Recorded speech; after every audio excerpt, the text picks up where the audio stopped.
Hello friends, ഇന്നങ്ങനെ നമ്മൾ കൂലി സിനിമ കാണാൻ പോവാണ് കുറേ നാൾക്ക് ശേഷം.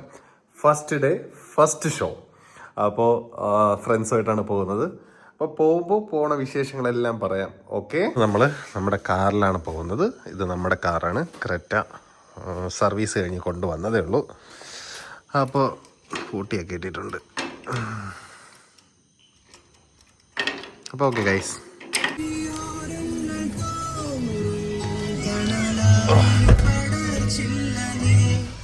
Okay let's go friends. സമയം 4 മണിയായി. അപ്പോൾ ഫ്രണ്ട്സൊക്കെ കഴക്കൂട്ടത്ത് നിൽക്കാന്നാണ് പറഞ്ഞത്. നമ്മൾ നേരെ അങ്ങോട്ട് പോവാണ്. ഓക്കെ, സിനിമയെ കുറിച്ച് പറയാനാണെങ്കിൽ ഒരുപാട് നല്ല നല്ല റിവ്യൂസ് ഉണ്ട്. അപ്പോൾ ഞാനിതിനെക്കുറിച്ച് കൂടുതൽ പറയുന്നതിന് നല്ലത് നമുക്കിത് അരച്ച് അല്ലെങ്കിൽ കുടിച്ച നമ്മളുടെ വിഷ്ണു സായി ഉണ്ട്, നൻപൻ, അവനെ കൊണ്ട് പറയിപ്പിക്കാം. അവൻ ഒരു സിനിമാ പ്രാന്തനും കൂടിയാണ്. അവനാണ് ബുക്ക് ചെയ്തത്. അപ്പം എന്തായാലും പോണ വിശേഷങ്ങളൊക്കെ കാണിക്കാം. ഫ്രണ്ട്സ്, നമ്മുടെ ഫ്രണ്ട്സ് ഒക്കെ ഇവിടെ എത്തിയിട്ടുണ്ട്. ഓക്കെ, ഞാൻ പറഞ്ഞില്ലേ നൻപനാണെങ്കിൽ ഇതിനെക്കുറിച്ച് കൂടുതൽ അറിയാം. എടാ വിഷ്ണു, പൊതുവേ ഇതില് സിനിമ ഭയങ്കര റിവ്യൂവും കാര്യങ്ങളൊക്കെ ഉണ്ട്. അത് എന്താണ് അതിന്റെ ഒരു മെയിൻ റീസൺ? ഇത്രയ്ക്കും ഞാൻ ട്രെയിലർ കണ്ടാ എനിക്ക് അത്രയ്ക്കൊരു എനിക്കത്ര ഒരു ഇഷ്ടപ്പെട്ടില്ല. പക്ഷെ അത്യാവശ്യം നല്ല രീതിയിൽ ആ ട്രെയിലർ ഹൈപ്പ് കുറയ്ക്കാൻ വേണ്ടി ചെയ്തതാണ് സംഭവം. അത് ലോകേഷ് പടം ആയതുകൊണ്ടാണ് ഇത്രയും ആൾക്കാർ മെയിൻ ആയിട്ട് പോകുന്നത്. രജനികാന്ത് പടം എന്നതിലുപരി ലോകേഷ് കനകരാജ് പടം. അതാണ് പോയിന്റ് ഗൈസ്. അത് മാത്രമല്ല, നമ്മള് പള്ളിപ്പുറം രേവതി തിയേറ്റർ കേരളത്തിലെ പള്ളിപ്പുറമല്ല, പാരിപ്പള്ളിയാണ്.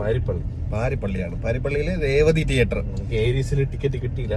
രേവതി തിയേറ്ററിനെ കുറിച്ച് എന്താണ് നിനക്ക് പറയാനുള്ളത്? നമ്മള് ട്രിവാൻഡ്രത്താണെങ്കിൽ ഏരീസ് പ്ലക്സ് ഓഡി 1 ഉണ്ട്. വെച്ചാൽ കേരളത്തിലെ ടോപ്പ് തിയേറ്ററിൽ ഒരെണ്ണമാണ് ഏരീസ് പ്ലസ് ഓഡി 1. അതുപോലെ അതേ ലെവലിൽ വരുന്ന ഒരു സാധനമാണ് രേവതി സിനിമാസിൽ ഓഡി 1. അപ്പൊ നമ്മള് ഇവിടെ ടിക്കറ്റ് ഇട്ടാത്തോട്ട് അവിടത്തെ ഓഡി 1 പോയി കാണാൻ.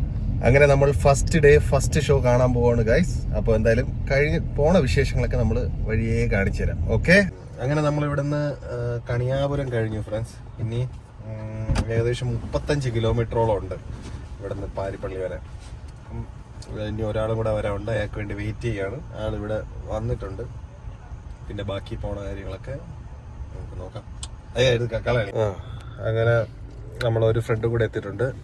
ഇങ്ങനെ ഫ്രണ്ടാണ്, അയാളുടെ പേര് രാഹുൽ എന്നാണ്. അപ്പോൾ ഓക്കെ, ലെറ്റ്സ് ഗോ. അങ്ങനെ നമ്മളിവിടെ പെട്രോൾ അടിക്കാൻ വേണ്ടി ഇറങ്ങിയിരിക്കുകയാണ്. നമ്മുടെ 16 മൈലിലെ ഭാരത് പെട്രോളിയത്തിൻ്റെ പമ്പിലാണ്. ഇവിടെ അത്യാവശ്യം നൈസ് പെട്രോളാണ്. പെട്രോളും ഡീസലും എല്ലാം നല്ല ക്വാളിറ്റി സാധനമാണ്. അങ്ങനെ ഇവിടെ ഡീസൽ അടിക്കാൻ വേണ്ടി കയറിയൊക്കെയാണ് വണ്ടി.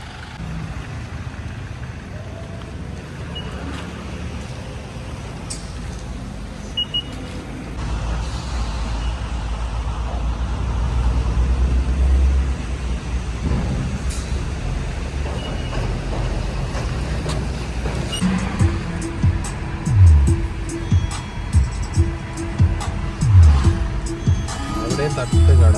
അങ്ങനെ നമ്മൾ രേവതി തിയേറ്ററിലെത്തി.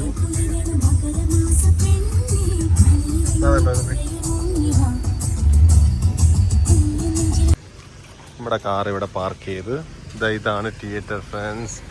അപ്പോൾ നമ്മൾ നേരത്തെ ഒരു അരമണിക്കൂർ നേരത്തെ എത്തി. അപ്പം നമുക്ക് ചായ കുടിക്കാമെന്ന് വിചാരിച്ച് നമ്മൾ ഫ്രണ്ട്സ് എല്ലാവരും കൂടെ ചായ കുടിക്കാനായിട്ട് പോവാണ്.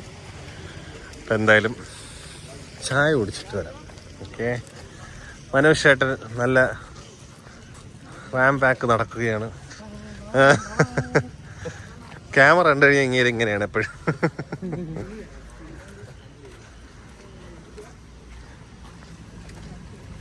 അടുത്ത് ചായ കുടിക്കാൻ വന്നു ഫ്രണ്ട്സ്. അപ്പോൾ മനോജ് ചേട്ടാ, എന്തെങ്കിലും എക്സ്പെക്ടേഷൻ ഉണ്ടോ? അടിപൊളിയായിരിക്കും, കിടിലായിരിക്കും. നല്ല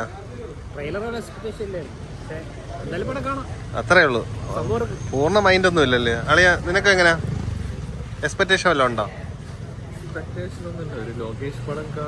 അത്രേ ഉള്ളൂ. നിനക്ക് എങ്ങനെയാണ് ബ്രോ? അത്രേ ഉള്ളൂ.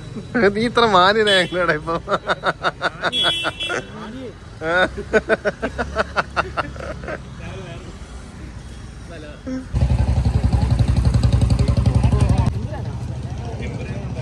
ഇപ്പം തുടക്ക ഏരിയയാണ്. നല്ല ക്രൗഡായി ഫ്രണ്ട്സ്, നല്ല ക്രൗഡായി.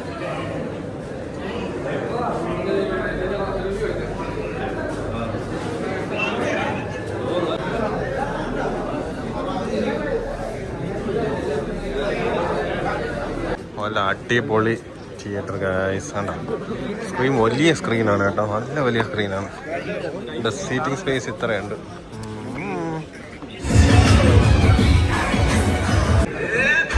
നൻപ കൈ മനസ്സിലായിട്ട് ഒരു പോസാ, എന്തെങ്കിലും ഒരു റിയാക്ഷൻ.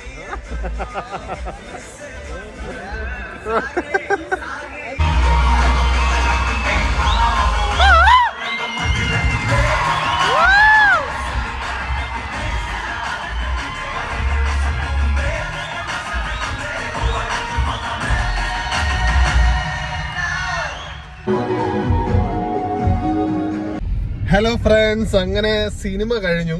വളരെ ഫീൽ ഗുഡ് മൂവി ആയിട്ടാണ് എനിക്ക് ഫീൽ ചെയ്തത്. പിന്നെ ബാക്കി എന്റെ നൻപനും ബാക്കിയുള്ള ഫ്രണ്ട്സിനൊക്കെ എങ്ങനെയാണെന്ന് എനിക്ക് അറിഞ്ഞൂടാ. മൊത്തത്തില് സൂപ്പർ പടമായിട്ട് തന്നെയാണ് എനിക്ക് തോന്നിയത്. പിന്നെ സൗബിനുണ്ടല്ലോ, അടിച്ച് പൊളിച്ച് അവന് മെയിൻ ആയിട്ടുള്ള നല്ല റോൾസ് ഒക്കെ കിട്ടിയിട്ടുണ്ട്.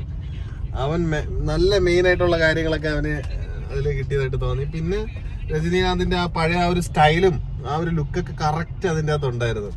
പിന്നെ ഒരു ഫെന്റാസ്റ്റിക് ട്വിസ്റ്റഡ് മൂവി ആയിട്ട് എനിക്ക് ഫീൽ ചെയ്തില്ല.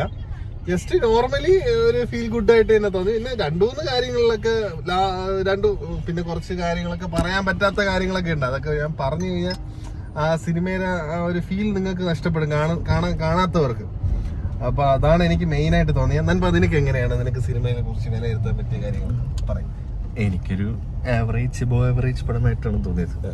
എന്നുവെച്ചാ മോശം പടം എന്നല്ല, ലോകേഷിന് ഇതിനേക്കാളും ചെയ്യാൻ പറ്റും. പക്ഷെ പുള്ളിയുടെ പടങ്ങളിൽ നോക്കുകയാണെങ്കിൽ ഒരു 2-3 കോമൺ ഫാക്ട്സ് ഉണ്ടല്ലേ സിനിമകളില്.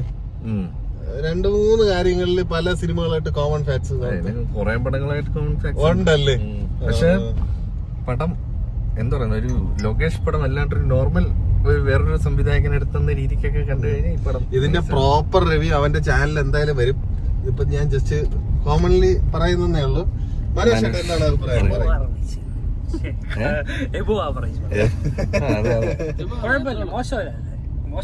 മേക്കിംഗ് ഒക്കെ എങ്ങനെ ഉണ്ടായിരുന്നു?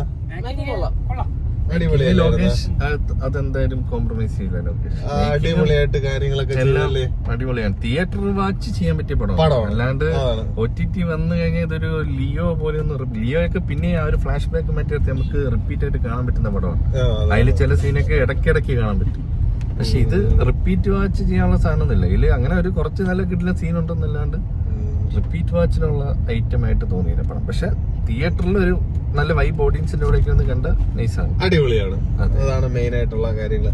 ഓക്കെ ഫ്രണ്ട്സ്, നമ്മളിനി നേരെ ഫുഡ് കഴിക്കാൻ പോവാണ്. നമ്മളിപ്പം കൊല്ലം നല്ല രീതിയിൽ വിശക്കണ്. ഇനി നേരെ ഫുഡ് കഴിക്കാൻ പോണ്. അത് നേരെ വീട്ടിലോട്ട്.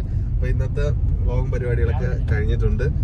അപ്പൊ okay byes, okay guys, by.